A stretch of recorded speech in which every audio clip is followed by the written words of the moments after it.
30 juin 1960, la Belgique accorde précipitamment l'indépendance à sa colonie du Congo, bien connue d'un large public enfantin grâce aux aventures de Tintin. Ce Congo qu'abandonnent les Belges est en réalité un pays immense et à peine organisé, le plus vaste de tous les États nouvellement indépendants du continent noir. La tâche des nouveaux dirigeants qui viennent tout juste d'accéder au pouvoir, le président Joseph Kasavubu et surtout le Premier ministre Patrice Lumumba, apparaît comme immense, voire impossible. Quelle est la situation de départ? Le bassin du fleuve Congo en Afrique équatoriale a été acquis par le roi des Belges Léopold II avec l'aide de l'explorateur anglais Stanley à la Belle Époque. Le roi a fait de ce vaste domaine sa chose personnelle qu'il léguera à sa mort seulement à la Belgique. D'abord possession quasi privée, ce Congo belge a été soumis à une rude férule incomparable en violence aux administrations françaises et anglaises. Au lieu de l'éducation publique, ce sont les Pères blancs qui mèneront un immense travail d'alphabétisation, le meilleur de toute l'Afrique, mais interdiront virtuellement l'accès aux études supérieures. L'apartheid à la belge limite l'accès des indigènes aux fonctions subalternes de postiers, ce sera le cas de Patrice Lumumba, infirmiers, employés de bureau. Pas d'armée indigène non plus, mais une gendarmerie entraînée à frapper sans poser de questions la force publique, dont pas un seul officier n'est africain en 1959. Aucune représentation parlementaire ou consultative des élites. Les compagnies minières rendent une justice privée, les châtiments corporels sont chose courante, le tutoiement à l'égard des Noirs est de rigueur. Après 1945, les syndicats socialistes belges pratiquent quelques ouvertures dans ce mur colonialiste. Joseph Kasavubu devient ainsi l'homme de confiance de la gauche socialiste belge. C'est dans ce cadre que le jeune Lumumba se lance dans l'action politique. Pourtant, tout va changer très vite. La France, aux prises avec la guerre d'Algérie, ne parvient à maintenir un calme précaire en Afrique noire qu'au prix de concessions croissantes. L'Angleterre, à son tour, fait face à une insurrection au Kenya, celle des Mau Mau, qu'elle réprime sans conviction.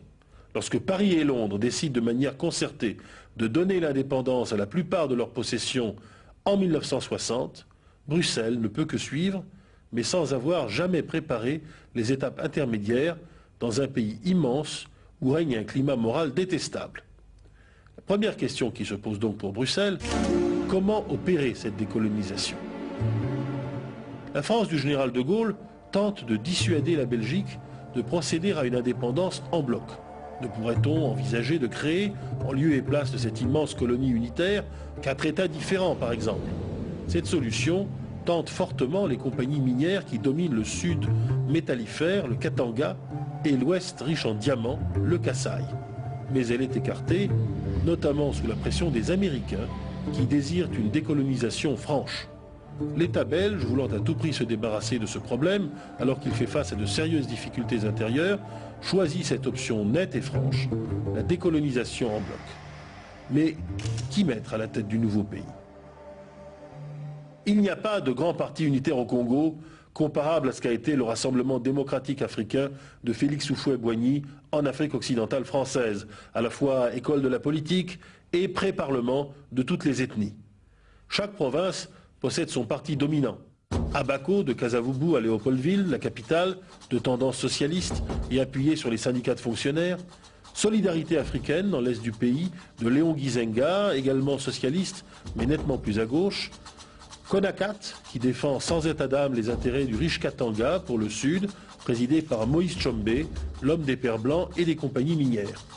Le jeune Lumumba dépasse tous ses rivaux par son éloquence, ses capacités politiques et sa vision stratégique.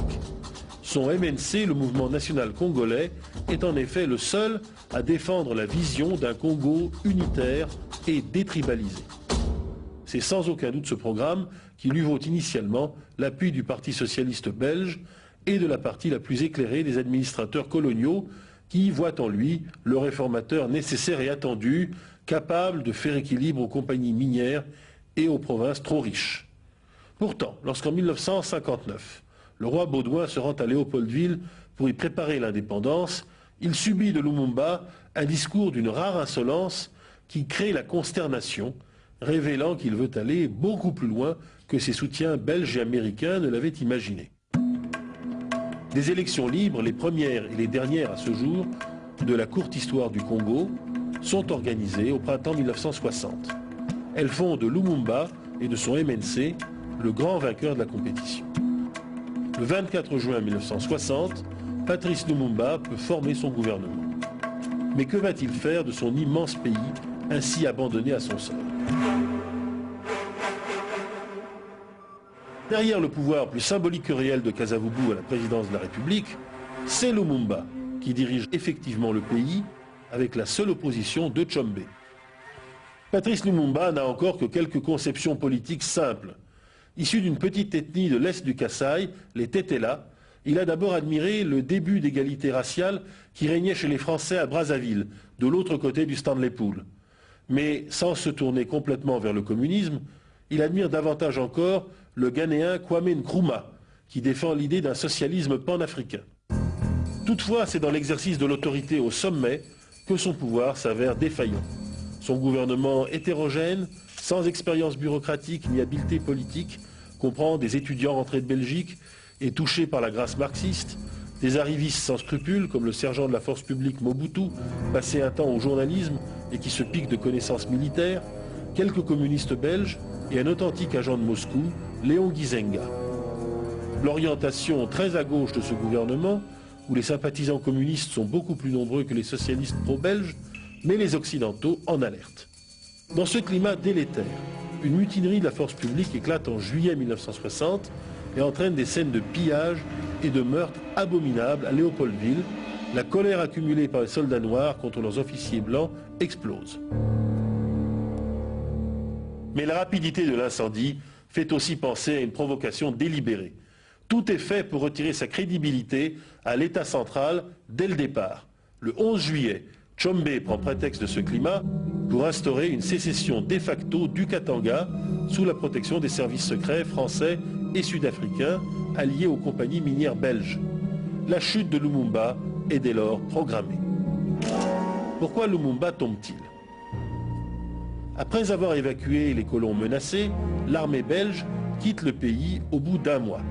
Les États-Unis favorisent alors le déploiement de casques bleus des Nations Unies, dont l'objectif, vaste autant que flou, sera de rétablir l'ordre. Lumumba a exigé le départ des Belges et reçu le soutien de l'ONU, mais il ne peut obtenir en revanche un appui effectif des casques bleus pour reconquérir le Katanga. C'est alors que le Premier ministre signe son véritable arrêt de mort, l'appel à l'Union soviétique pour former et équiper la nouvelle armée congolaise et étouffer la sécession de Tshombe. Aussitôt, le Kasaï fait à son tour sécession au mois d'août et Lumumba parvient à lancer une contre-offensive victorieuse contre les Luba insurgés de la grande région minière grâce à une aide aérienne soviétique effective.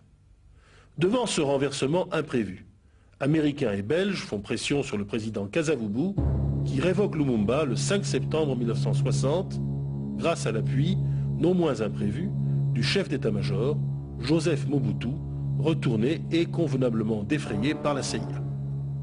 10 jours plus tard, devant l'impopularité de la mesure, Mobutu, poussé par ses soutiens américains, écarte le faible Kasavubu et prend tous les pouvoirs en accord avec le chef des Luba du Kasaï, Kalonji, encore inconditionnel de Lumumba un mois plus tôt. Soutenu par le KGB soviétique, Antoine Gizenga, l'ancien vice-premier ministre de Lumumba, a installé de son côté un gouvernement insurrectionnel dans son fief de l'est du pays, à Stanleyville. Il s'apprête à marcher sur Léopoldville avec l'appui d'une forte partie de la population. Mobutu se rapproche sur le Conseil de Washington des sécessionnistes du Kasaï et du Katanga. La guerre civile est donc bien engagée entre deux camps. C'est dans ces conditions que Lumumba parvient, grâce à de nombreuses complicités, à s'évader. Mais toujours politicien et orateur, il s'attarde en chemin pour haranguer des foules enthousiastes au lieu de se cacher pour rejoindre plus vite Stanleyville, Gizenga et les conseillers soviétiques. Il est arrêté en chemin en décembre 1960 par les hommes de Kalonji au Kasaï. Habilement, Mobutu et ses conseillers américains l'expédient au Katanga, chez Tshombe, laissant à ce dernier le soin de l'assassiner, bien sûr pendant sa fuite, un mois plus tard, en janvier 1961. La révolution congolaise a perdu son archange. Lumumba devient un mythe à peine quelques mois après sa mort. L'Union soviétique de Khrouchtchev et l'Égypte de Nasser sont pour beaucoup dans la mise à feu du mythe.